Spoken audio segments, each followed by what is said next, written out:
from side to side. Come on, come on, come on, come on, do the Donkey Kong, do the Donkey Kong. Come on, come on, come on, come on, do the Donkey Kong, do the Donkey Kong. Jump over all the barrels and let out a little scream. Duck underneath the pie 'cause it's a coconut cream. You pick the hammer up and then you put the fire out. Now we think you know what Donkey Kong is all about. Come on, come on, come on, come on, come on, do the Donkey Kong. Come on and do the Donkey Kong. Come on, come on, come on, come on, come on, do the Donkey Kong. Do the Donkey Kong. Do the Donkey Kong. The stuff with Donkey Kong Bonanza has gotten me feeling warm and fuzzy about DK64 again. So it's really the perfect time to revisit DK's original 3D adventure title. A lot has been said about Donkey Kong 64. A lot of it has been bullshit, and a lot of it has been true. I would love to share my thoughts. Okay, number one, if you're into speed running in video games, then you'll hate Donkey Kong 64, because this has an insane amount of backtrack that I've ever seen. But speed running is not how you judge video games, and playing it that way was never the intention behind the creators of the games. So reviewing this game from a speed running perspective makes your opinion invalid. Number two, if you're into being a completionist, then Donkey Kong 64 is a nightmare with the largest amount of collectibles ever. And I don't think that's bad for the game, but it's bad for the completionist. You also do not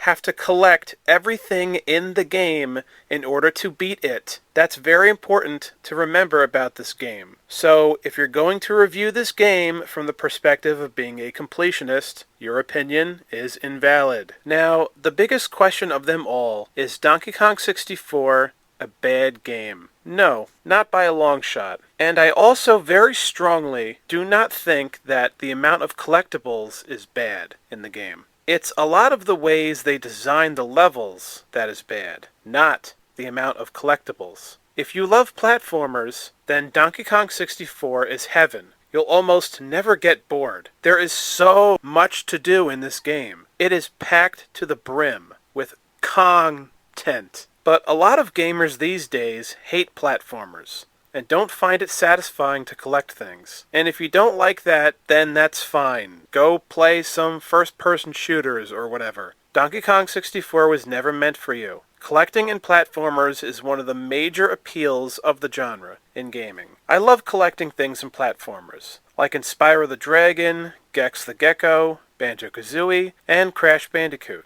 I find it satisfying. It's one of the great joys of platformers. It's the appeal of mystery, collecting gems, and shiny objects. It's like treasure hunting. Now, there are definitely ways this game kinda pancakes the joy of collectibles, in that you have to backtrack so much in the game. It is just too exhausting. Now, it's not supposed to be a challenge-free game. After all, this is a video game. But backtracking this much to get items isn't really a challenge. It's a boring and mundane experience. But I do feel the game does make up for this with its great characters, music, and boss battles. So back to what I said before, it's not the collectibles that are bad, it's the way they design the levels. Okay, so number one, the tag barrel. I love it. It's one of the charming things about the game, but there needed to be way more of them in each of the levels. They're way too scarce. There should be a tag barrel in every little section of all the levels. Not just in big sections, but in every little section. That would have been a tremendous amount of help. Number two, I think it would have been better if there was a section dedicated to each Kong in every level. Just 5 big sections in each level that you only play as DK or Diddy, instead of everything just being all over the place. Either that, or make each level of the game dedicated to each Kong. Like there's a tiny level, where in the level you only play as her, and Lanky has his own level, etc. Now, quite frankly, Donkey Kong 64 is extremely impressive, and certainly at the time, it was the the largest platformer ever made, and the game really shows off what the N64 was capable of back in the 90s. This was pretty mind-blowing at the time. Playing Donkey Kong 64 back in the day,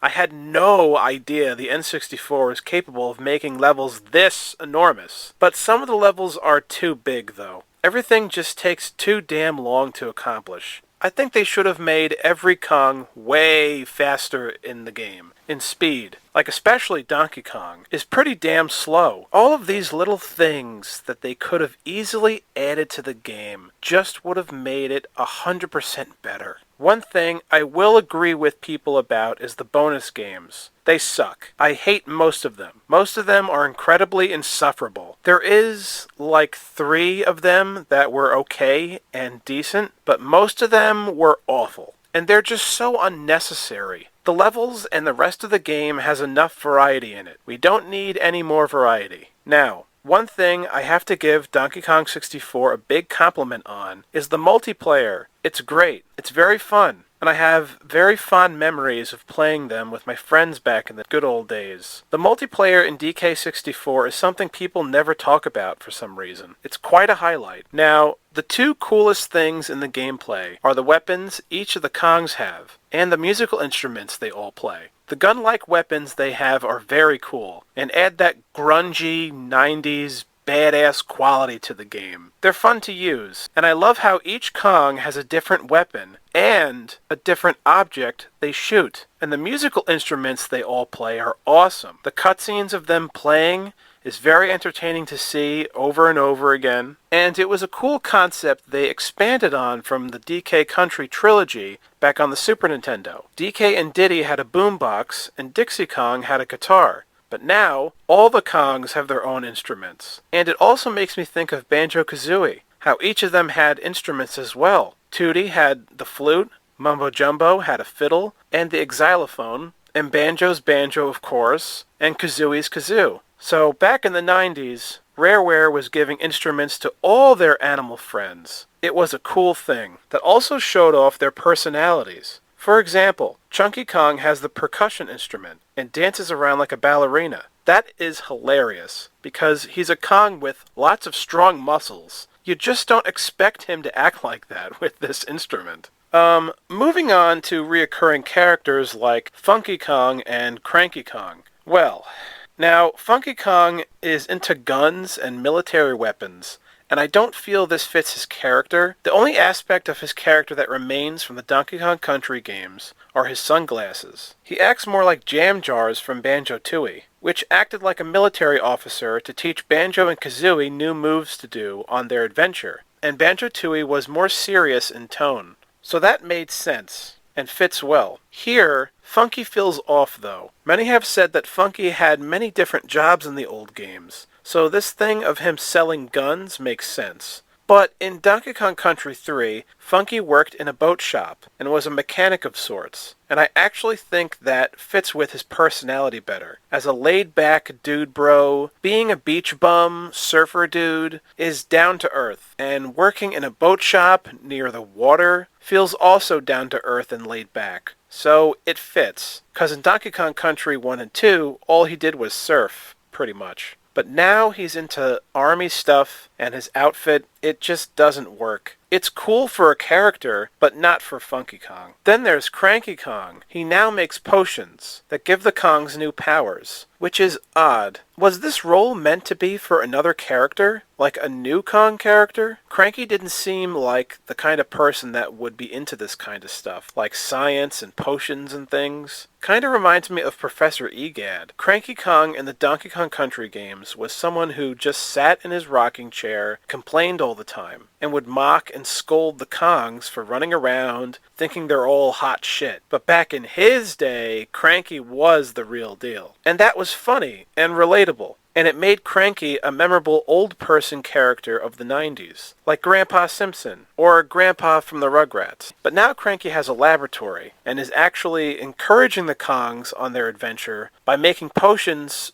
of new moves that they can do. It just doesn't make sense. He's supposed to be jealous of their youth, and bitter that they can still run around while he's confined to his cane and his rocking chair. I love going in his lab in the game. Great atmosphere. An awesome idea. But again, not quite fitting for Cranky Kong. But at least he's still a little funny, calling you a bum and being sarcastic towards you and your skills. He's not hilarious like he used to be, though. Now, one really stupid narrative that this game has is that it killed a genre, the genre of platforming, with all its flaws. This is completely untrue. There was a lot of amazing platformers that came out after Donkey Kong 64 in the early 2000s, like Jak and Daxter, Ratchet and Clank, Sly Cooper, Ty the Tasmanian Tiger Trilogy, Vex, Mario Sunshine, Sonic Adventure 2, Crash the Wrath of Cortex, etc. So no, it never killed the platformer genre of gaming. Now, moving on to other characters, the grand return of King K. Rool is an amazing highlight of the game. The way they present him, his voice, all his cutscenes were just awesome, and they do a good job at making him come across like a threat to the Kongs.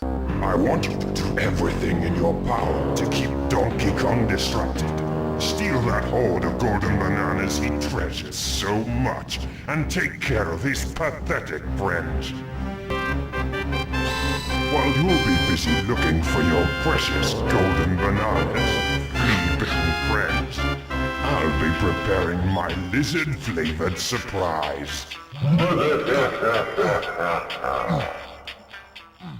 This is probably K. Rool's coolest appearance in all the DK games. Now to talk about the tiny elephant in the room, or should I say the Tiny Kong. My gripe with Tiny Kong. I find it insulting to Dixie Kong, because the only reason they replaced her was because DK Country 3 in 1996 became viewed as the weak link in the Donkey Kong Country trilogy. And that was Dixie Kong's big game. Her name was even in the title, Dixie Kong's Double Trouble. I love Dixie Kong, and she's become underutilized in the Donkey Kong games. And because they decided to replace her with Tiny, we never got to see Dixie Kong on the N64. And that's some monkey shit. And you can tell playing the game that they love Tiny Kong. They gave her a lot to do, sometimes more than the other Kongs. They gave her the most unique power-up of all the Kongs, and from Tiny's moves and stuff, Rareware were really into Tiny back in the day. But playing through DK64, I love Tiny Kong. But the only reason I love her is because she reminds me of Dixie Kong. So it's a constant frustrating feeling. There was nothing wrong with Dixie Kong. She was one of the best 90s girl cartoon characters, and she shouldn't have been replaced. And if it was a problem for them, they could have given Dixie Kong the tiny ability anyway. Dixie could have turned tiny and would have gotten that power up from Cranky Kong. So it's just bullshit. Anyway guys, this was my classic review of Donkey Kong 64. Please like and subscribe, and I'll see you all next time.